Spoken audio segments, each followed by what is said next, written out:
Welcome to inspire physics classes friends से दोस्तों, आज हम आपके लिए लेकर के आ गए हैं रोटेशनल मोशन का पार्ट नंबर 4। दोस्तों, इससे पहले हमने इसके 3 पार्ट कर लिए। उसके अंदर हमने इसके जो पहले वाले 65 क्वेश्चन हैं उनको किया था, और आज हमारा इसका पार्ट नंबर 4 है। इसके अंदर अपन करेंगे 66 नंबर से क्वेश्चन। एक वलय, एक ठोस गोला तथा चकती को नत समतल पर समान ऊंचाई से नीचे की ओर लुढ़काया जाता है। सतह पर पहुंचने का क्रम होगा। यानी दोस्तों, इस क्वेश्चन में आपको क्या बताना कि आपकी दोस्तों इस प्रकार से कोई नत समतल पर है। दोस्तों, इस पर एक तो वलय को, एक दूसरी दोस्तों हमारी चकती है, और एक हमारा एक ठोस गोला है। इन तीनों को दोस्तों समान ऊंचाई से और एक साथ लुढ़काया जाता है। तो आपको बताना कि धरातल पर यानी दोस्तों पहले कौन सी पहुंचेगी और बाद में कौन सी पहुंचेगी, यानी सतह पर पहुंचने का आपको क्रम बताना है। तो दोस्तों याद रखना, आपने पढ़ा होगा जड़त्व आघूर्ण। दोस्तों, जड़त्व आघूर्ण का कार्य क्या होता है, यानी कि कोई वस्तु हमारी घूर्णन गति कर रही है। तो दोस्तों, जड़त्व आघूर्ण क्या करता है कि इस घूर्णन गति का विरोध करता है, यानी इसमें विरोध करेगा, यानी इसको घूर्णन नहीं करने देगा। दोस्तों, यदि कोई वस्तु यानी लौटनी गति करती आ रही है, यानी घूर्णन करती आ रही है, तो दोस्तों जिसका जड़त्व आघूर्ण अधिक होगा वह कम घूर्णन करेगी। तो दोस्तों हम जानते हैं जिसका जड़त्व आघूर्ण को होगा तो कम घूर्णन करने के कारण दोस्तों वह बाद में पहुंचेगी, और जिसका जड़त्व आघूर्ण कम होगा वह अधिक घूर्णन करते हुए यानी दोस्तों जल्दी जल्दी यानी इस प्रकार की लौटनी गति करते हुए धरातल पर पहुंच जाएगी। तो हम जानते हैं दोस्तों, हमारा जो गोला होता है उसका जड़त्व आघूर्ण सबसे कम होता है, उससे अधिक होता है हमारा चकती का, और दोस्तों सबसे अधिक होता है हमारा वलय का जड़त्व आघूर्ण। तो इस प्रकार से दोस्तों धरातल पर जो सबसे पहले पहुंचेगी वो पहुंचेगा हमारा गोला, उसके बाद में चकती और उसके बाद में वलय। क्योंकि दोस्तों गोले का जड़त्व आघूर्ण सबसे कम होता है, और इसका जड़त्व सबसे कम होने के कारण यह दोस्तों इसका जो हमारी लौटनी गति होगी इसमें जो अवरोध होगा सबसे कम होगा, और इस कारण वह सबसे पहले पहुंच जाएगी। तो इस प्रकार इसका राइट हो जाएगा ऑप्शन नंबर बी वाला। अब देखते हैं हमारा नेक्स्ट क्वेश्चन है। हमारा जो 67वां क्वेश्चन है दोस्तों, इसमें क्या दिया हुआ है कि एक ठोस गोला तथा एक चकती जिनकी त्रिज्याएं समान है, समान ऊंचाई से एक नत समतल पर छोड़ी जाती हैं तथा वे असमान समय में तल के आधार पर पहुंचती हैं, तो इसका कारण है। यानी दोस्तों इस क्वेश्चन में क्या दिया हुआ है कि एक आपके पास एक ठोस गोला है और दूसरी है आपके पास एक चकती। इनको समान ऊंचाई से दोस्तों यानी किसी नत समतल पर छोड़ी जाती है, वह असमान समय में यानी धरातल पर पहुंचती है। तो इसका आपको कारण बताना है, इसका कारण क्या है, यानी उनकी विभिन्न यानी घूर्णन त्रिज्याएं होती हैं, या उनका आकार भिन्न होता है, या विभिन्न घर्षण होता है दोनों के लिए, या उनका जड़त्व आघूर्ण भिन्न होता है। दोस्तों इसका राइट हो जाएगा ऑप्शन नंबर डी वाला। क्योंकि दोस्तों मैंने आपको बताया था इनका जड़त्व आघूर्ण अधिक यानी दोस्तों अलग अलग होने के कारण यह धरातल पर अलग अलग समय में पहुंचती हैं। क्योंकि दोस्तों जिसका जड़त्व आघूर्ण अधिक होगा वो उसकी यानी घूर्णन गति में अधिक अवरोध होगा, इसके कारण वह बाद में पहुंचेगी, और जिसका जड़त्व आघूर्ण कम होगा दोस्तों यानी कि गति में कम अवरोध होगा, यानी दोस्तों वह अधिक फास्ट गति करते हुए नीचे पहुंच जाएगी। तो इसके कारण दोस्तों जो इसका कारण होता है वो कारण क्या होता है, यानी विभिन्न जड़त्व आघूर्ण। तो इसका राइट हो जाएगा ऑप्शन नंबर डी वाला। अब देखते हैं आपके नेक्स्ट क्वेश्चन है दोस्तों, 68वां क्वेश्चन है। इसमें क्या दिया हुआ है कि एक गोला जिसका अपने गुरुत्व केंद्र के परितः जड़त्व आघूर्ण आई है तथा द्रव्यमान m है, विराम स्थिति से झुके हुए एक तल की ओर बिना फिसलन लुढ़क रहा है, तो निम्न में से किसके द्वारा इसकी गतिज ऊर्जा व्यक्त की जाएगी। दोस्तों इस क्वेश्चन में हमें क्या दिया हो कि आपके पास एक वस्तु है यानी एक गोला है जिसका जड़त्व आघूर्ण यानी आपको आई दिया हुआ है, उसका द्रव्यमान m दिया हुआ है, यानी दोस्तों वह बिना फिसले यानी दोस्तों फिसल कर नहीं आ रही बल्कि इस प्रकार से घूरते घूरते यानी लौटनी गति करती रही है। तो इस कारण आपको बताना कि यहाँ पर इसकी कुल गतिज ऊर्जा होगी दोस्तों वो कितनी होगी। दोस्तों इस क्वेश्चन करने से पहले मैं आपको 4 इंपॉर्टेंट फॉर्मूले बताता हूँ। यदि दोस्तों आप इन फॉर्मूले को यदि याद कर लेते हैं तो आगे आने वाले 10 से 15 क्वेश्चन दोस्तों आप आसानी से कर सकते हैं। तो ये दोस्तों काइनेटिक एनर्जी के फॉर्मूले हैं, आपको याद करना होगा। यानी दोस्तों कोई वस्तु यदि यानी इस प्रकार से बिना लौटनी गति करते हुए गति करती है, यानी स्थानांतरित गति जो दोस्तों आपने सबने पढ़ी होगी वो होती है हमारी 1/2 mv² है। दोस्तों कोई वस्तु हमारी घूर्णन कर रही है ओमेगा कोणीय वेग से जिसका जड़त्व आघूर्ण आई है, तो दोस्तों इसकी घूर्णन गति के कारण जो हमारी काइनेटिक एनर्जी होगी यानी रोटेशनल काइनेटिक एनर्जी, दोस्तों इसका फॉर्मूला होता है 1/2 I ओमेगा²।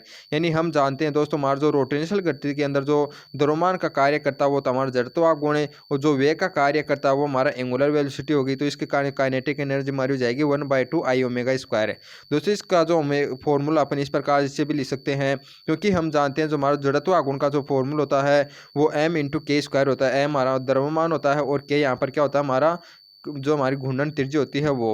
और दोस्तों हम जानते हैं ओमेगा = v अपॉन में r होता है, तो इसका स्क्वायर करेंगे तो v² अपॉन में r² होगा। तो दोस्तों ये हमने यहाँ पर कर दिया है। इसको दोस्तों अपने इस प्रकार से भी लिख सकते हैं।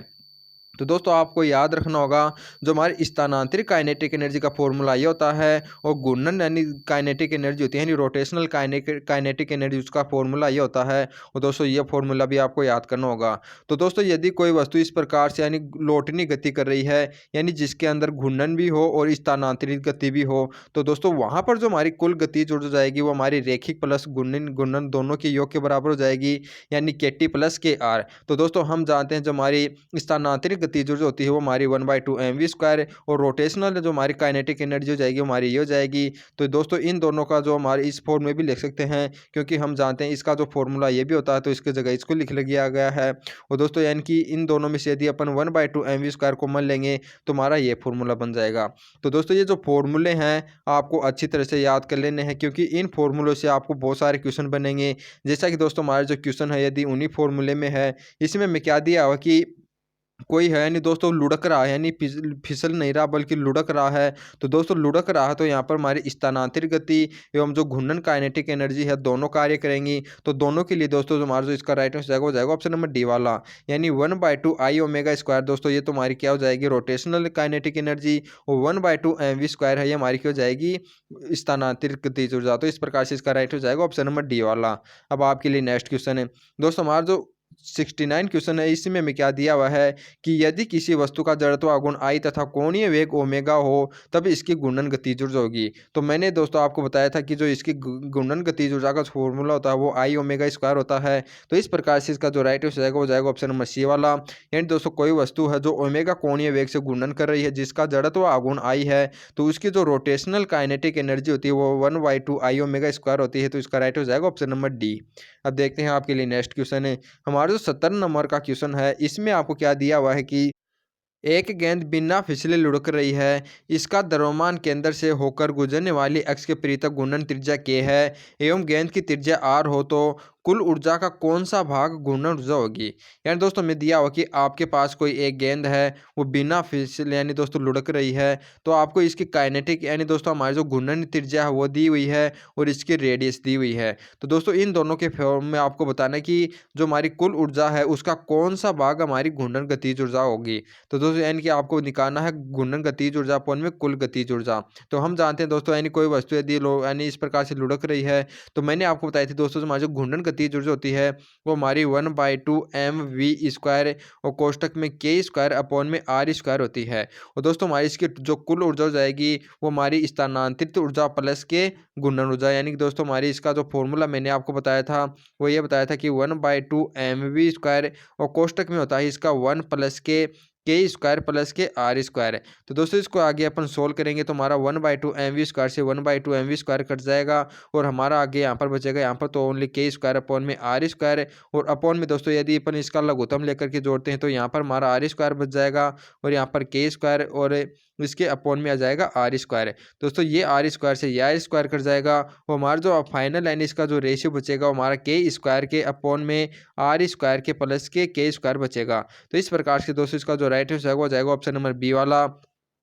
यानी दोस्तों आपको कुल ऊर्जा का यानी कौन सा भाग यानी घूर्णन ऊर्जा होगी, यानी दोस्तों आपको निकालनी है कि घूर्णन ऊर्जा है वो गतिज ऊर्जा यानी दोस्तों हमारी जो टोटल गतिज ऊर्जा है उसका कौन सा भाग है। तो दोस्तों इन दोनों का यदि हमने जो अनुपात निकाला हमारा अनुपात प्राप्त हुआ है k² अपॉन में k² प्लस के r²। तो दोस्तों इस प्रकार से इसका राइट हो जाएगा ऑप्शन नंबर डी वाला। दोस्तों ये क्वेश्चन है वो आपको थोड़े यानी टिपिकल लग रहे होंगे, यानी दोस्तों कठिन लग रहे होंगे, लेकिन दोस्तों क्वेश्चन है वो आपके एग्जाम में पूछे जाते हैं दोस्तों, क्वेश्चन में यानी एग्जाम में पूछे भी गए हैं। उधर ये क्वेश्चन है वो मेरे आया हुआ है एयरफोर्स के एग्जाम में, तो ये क्वेश्चन तो आपके लिए बहुत इंपॉर्टेंट है। यानी आपको डायरेक्ट याद रखना होगा कि जो हमारी जो घूर्णन गतिज ऊर्जा होती है वो कुल ऊर्जा का कौन सा भाग होता है, तो वो होता है k² अपॉन में k² प्लस r²। तो इसका राइट हो जाएगा ऑप्शन नंबर बी वाला। अब देखते हैं आपके लिए नेक्स्ट क्वेश्चन है, हमारा जो 71 नंबर का क्वेश्चन है दोस्तों, इसमें क्या दिया हुआ कि ठोस गेंद नत समतल पर बिना फिसले लुढ़क रही है, तो इसकी घूर्णी ऊर्जा गतिज ऊर्जा तथा कुल ऊर्जा का अनुपात होगा। यानी दोस्तों आपको बताना कि हमारी कोई एक ठोस गेंद है वो क्या यानी किसी नत समतल पर बिना फिसले लुढ़क रही है, तो इसकी जो घूर्णी ऊर्जा होगी और कुल ऊर्जा है होगी उसका अनुपात आपको बताना है। तो दोस्तों मैंने आपको इससे पहले वाले क्वेश्चन में निकाला था, यानी कुल यानी जो हमारी इसकी घूर्णी ऊर्जा होती है वो हमारी 1/2 mv² k² अपॉन में r² होती है, और जो टोटल एनर्जी होती है वो 1/2 mv² और कोष्टक में 1 + के स्क्वायर के प्लस में अपॉन में आर स्क्वायर होती है। तो यहाँ से दोस्तों ये हमारी कैंसिल हो गई थी। और हम जानते हैं दोस्तों हमारी जो गोला होता है नहीं, एक ठोस गेंद होती है, उसके लिए दोस्तों हमारे जो घूर्णन त्रिज्या होती है यानी के स्क्वायर का जो मान होता है वो 2/5 होता है। क्योंकि दोस्तों हम जानते हैं तो ठोस गेंद के लिए जो जड़त्व आघूर्ण होता है वो 2/5 एम आर स्क्वायर होता है। यदि यहाँ पर एम को कैंसिल करते हैं तो हमारा 2/5 आर स्क्वायर बचता है। ये हमारी काइनेटिक एनर्जी का जो हमारी घूर्णन त्रिज्या होती है दोस्तों उसका स्क्वायर बच जाता है। तो यहाँ से दोस्तों अपन के स्क्वायर अपॉन में आर स्क्वायर का मान निकाल लेंगे तो हमारा 2/5 होता है ठोस गेंद के लिए। दोस्तों इसको याद रखना। तो दोस्तों इस फॉर्मूले में यदि अपन 2/5 रखेंगे यानी तो ये हमारा 2/5 हो जाएगा और अपॉन में हो जाएगा 1 प्लस के 2/5। यदि इसको आगे अपन सोल्व करेंगे तो हमारा 2/5 और दोस्तों अपॉन में हो जाएगा हमारा 7/5। तो 5 से 5 हमारा कैंसिल हो जाएगा। तो दोस्तों यानी हमारी जो घूर्णन गतिज ऊर्जा है और जो कुल यानी गतिज ऊर्जा है उसका जो फॉर्मूला आपको प्राप्त होगा 2/7। तो इस प्रकार से इसका राइट हो जाएगा ऑप्शन नंबर बी वाला। यानी ठोस गेंद है जो नस समतल पर बिना फिसले लुढ़क रही है तो इसकी घूर्णी ऊर्जा गतिज ऊर्जा तथा कुल गतिज ऊर्जा का जो अनुपात होगा हमारा 2/7 हो जाएगा। तो इसका राइट हो जाएगा ऑप्शन नंबर बी। अब देखते हैं आपके लिए 72 क्वेश्चन है।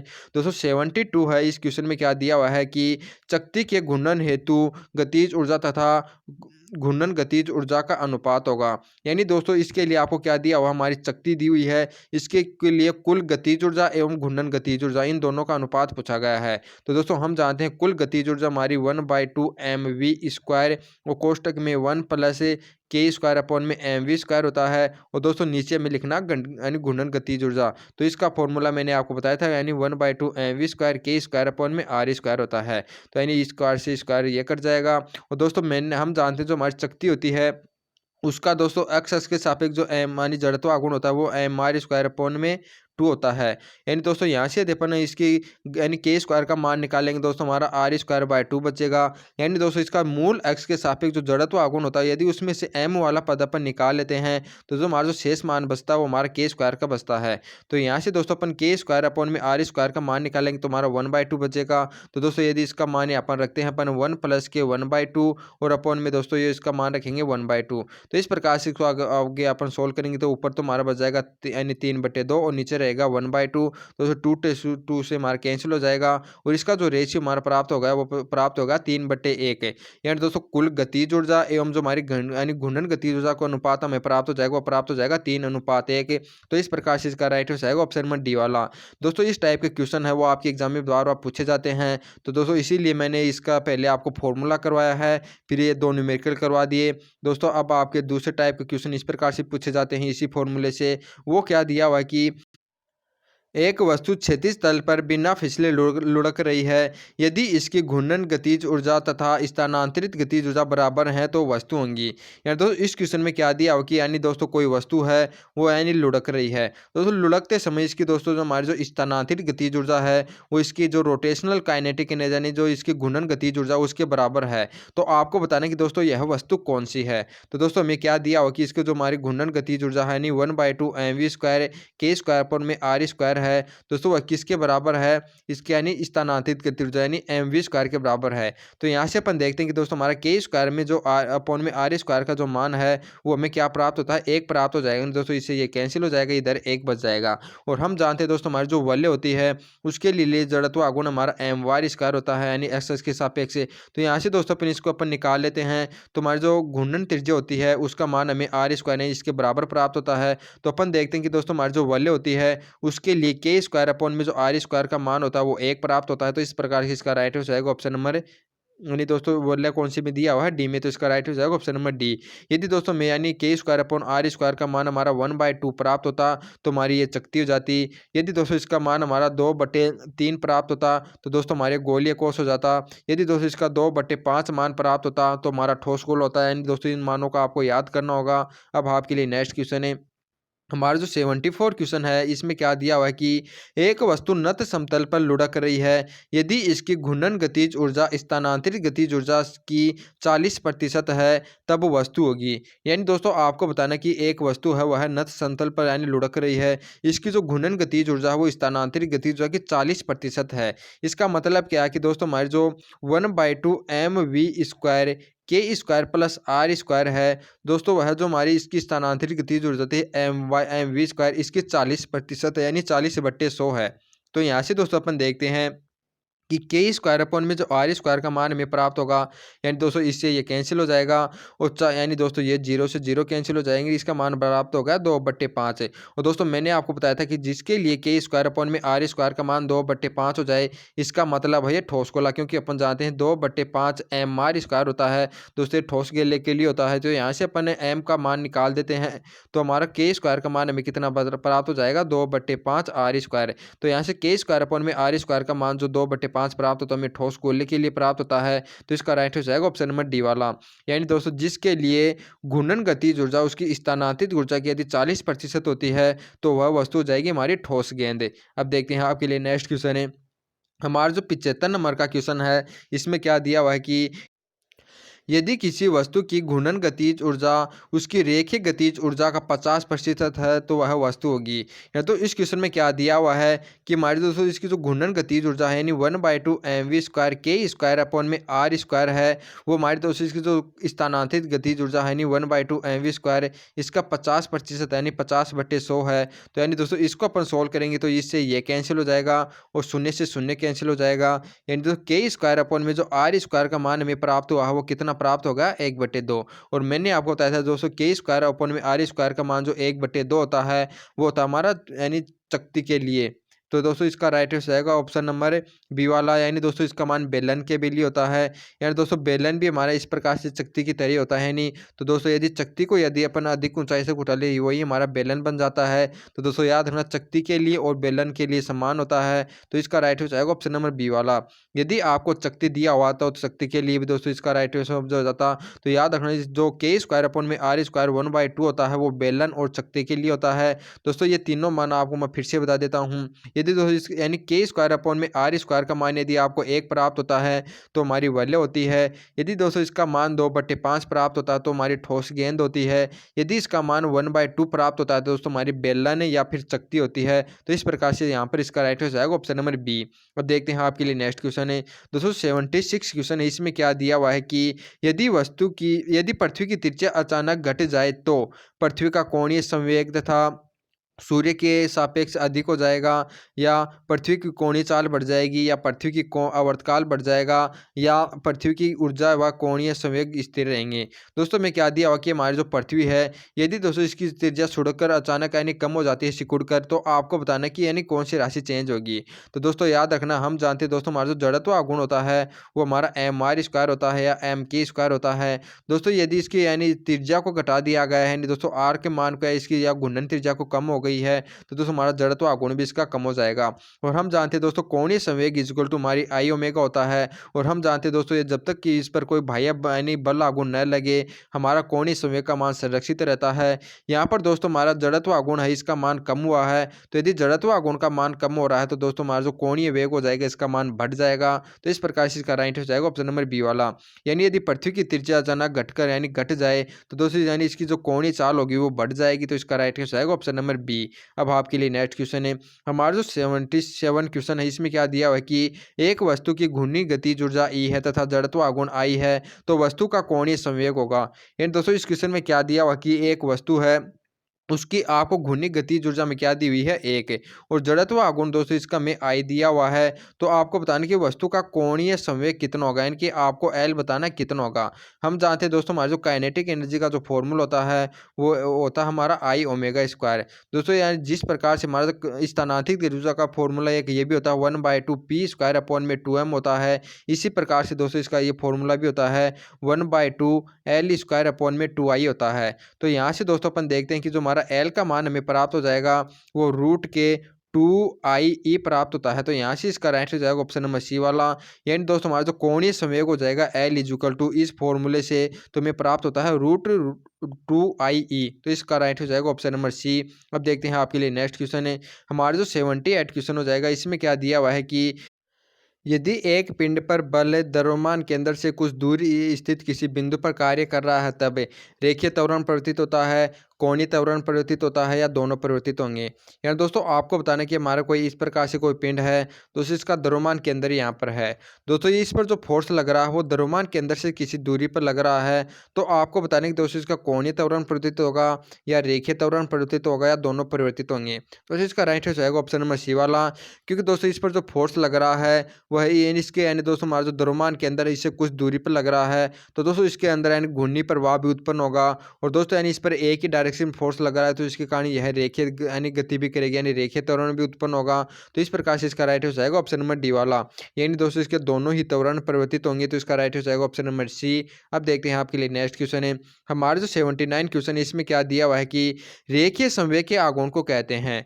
दोस्तों याद रखना, हमारा जो रेखीय संवेग का जो आघूर्ण होता है उसको अपन कहते हैं कोणीय संवेग, और दोस्तों जो बल का आघूर्ण होता है उसके कहते हैं अपन यानी बल आघूर्ण, और दोस्तों त्वरण का हमारा जो आघूर्ण होता है उसको कहते हैं अपन कोणीय त्वरण। तो इस प्रकार से याद रखना, हमारा जो रेखीय संवेग होता है उसके आघूर्ण को कहेंगे अपन कोणीय संवेग। तो इसका राइट आंसर आएगा ऑप्शन नंबर डी वाला। अब नेक्स्ट क्वेश्चन है हमारा जो 80 नंबर का क्वेश्चन है यानी 80 नंबर का क्वेश्चन है। इसमें क्या दिया हुआ है कि कोणीय संवेग संरक्षण के सिद्धांत के अनुसार कोणीय संवेग सदैव संरक्षित रहता है, या वेग व जड़त्व गुण का गुणनफल है, या संरक्षित रहता है जब तक इस पर बला गुण नियत है, या उपरोक्त में से कोई नहीं। दोस्तों इसका राइट आंसर आएगा ऑप्शन नंबर डी वाला, क्योंकि दोस्तों अपन जानते हैं जो हमारा बल्ला गुण का फॉर्मूला होता है वो dl अपन में dt होता है। यानी दोस्तों इस पर जब तक यानी बल्ला गुण का मान शून्य होगा तभी हमारे दोस्तों जो dl का मान होगा वो शून्य होगा, यानी कि संवेग में परिवर्तन शून्य होगा। यानी संवेग नियत यानी कोणीय संवेग नियत कब रहेगा, जब इस पर बल्ला गुण का मान शून्य हो। लेकिन दोस्तों इनमें कोई भी ऑप्शन में नहीं दिया हुआ है। सी वाले ऑप्शन में क्या दिया हुआ है, इस पर नियत बल्ला गुण है, यानी दोस्तों बल्ला गुण का मान है लेकिन वह नियत है।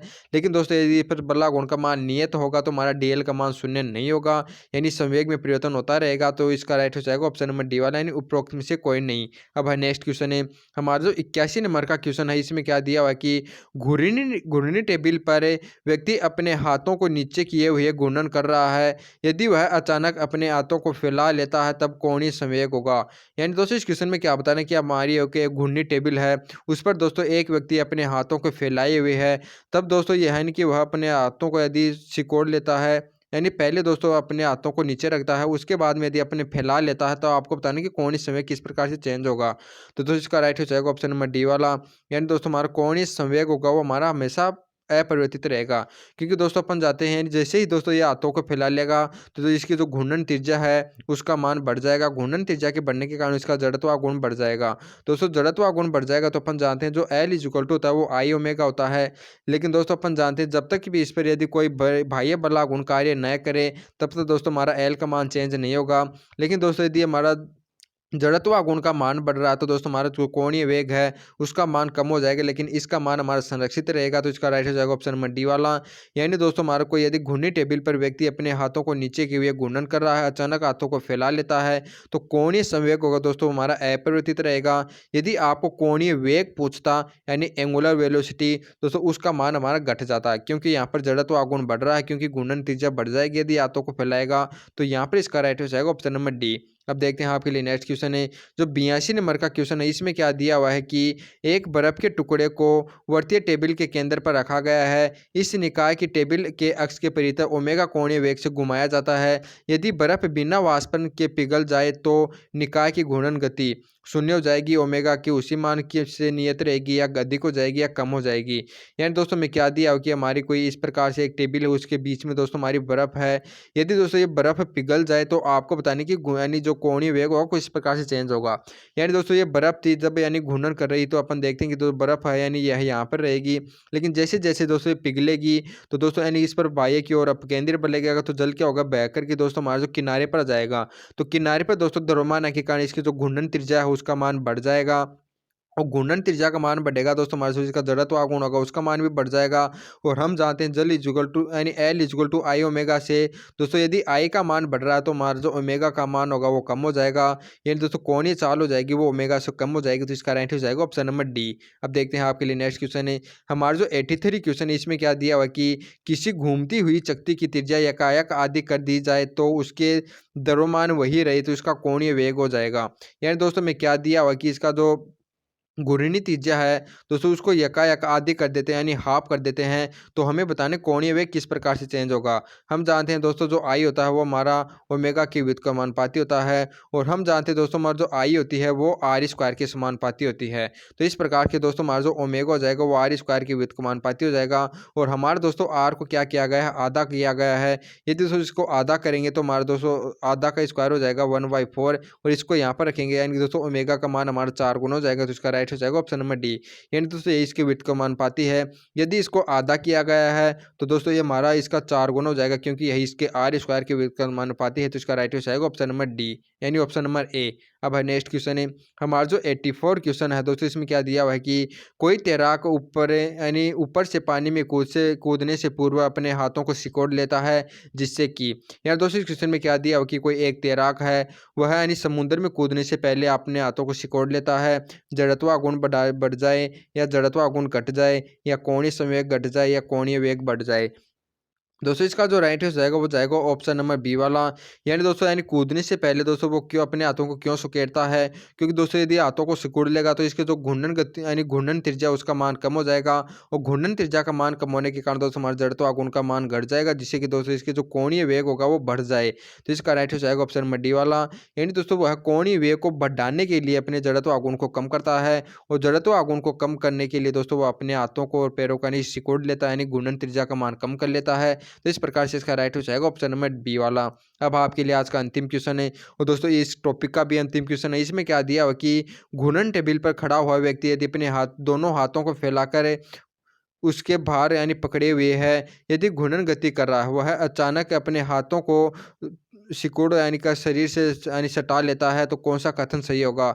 रेखीय संवेग संरक्षित रहेगा, गतिज ऊर्जा संरक्षित रहेगी, कोणीय संवेग संरक्षित रहेगा या कोणीय वेग बढ़ जाएगा। दोस्तों इसका जो राइट आंसर हो जाएगा वो जाएगा ऑप्शन नंबर सी वाला, यानी कोणीय संवेग संरक्षित रहेगा। यानी दोस्तों यहाँ पर क्या कह रहा है कि पहले यानी जो व्यक्ति है वो अपने हाथों को यानी फैलाए हुए था, और बाद में क्या कर लेता है अपने हाथों को सिकोड़ लेता है, जिससे कि दोस्तों इसकी घूर्णन त्रिज्या का मान हमारा कम हो गया है, और घूर्णन त्रिज्या का मान कम होने के कारण दोस्तों का जड़त्व आघूर्ण का मान होगा वो भी हमारा क्या हो जाएगा, कम हो जाएगा। तो दोस्तों जड़त्व आघूर्ण का मान कम होने के कारण दोस्तों इसका जो कोणीय संवेग होगा दोस्तों वो तो हमारा संरक्षित रहेगा, बल्कि दोस्तों इसका जो कोणीय वेग होगा वो बढ़ जाएगा, क्योंकि दोस्तों हम जानते हैं एल इक्वल टू हमारा आई ओमेगा होता है। यदि दोस्तों इसका मान तो अपन जानते हैं संरक्षित रहेगा जब तक कि इस पर कोई बाह्य बल लागू न लगे। यदि आई का मान दोस्तों हमारा कम हो रहा है तो ओमेगा का मान हमारा बढ़ जाएगा। तो इस प्रकार से दोस्तों इसका राइट हो जाएगा ऑप्शन नंबर डी वाला, यानी दोस्तों सी नहीं होगा, मुझसे गलती हो गई थी। इसका राइट हो जाएगा ऑप्शन नंबर डी यानी कोणीय वेग बढ़ जाएगा, क्योंकि घूर्णन त्रिज्या का मान हमारा कम हो रहा है। तो यदि घूर्णन त्रिज्या का मान कम हो रहा है तो जड़त्व गुण भी कम हो जाएगा, और जड़त्व गुण कम हो रहा है तो ओमेगा का मान बढ़ जाएगा। तो दोस्तों इसी क्वेश्चन के साथ हमारा आज का वीडियो कंप्लीट होता है। दोस्तों इस टिप के यानी जितने भी क्वेश्चन है वो आपको कैसे लगे आप कमेंट करके जरूर बताएगा।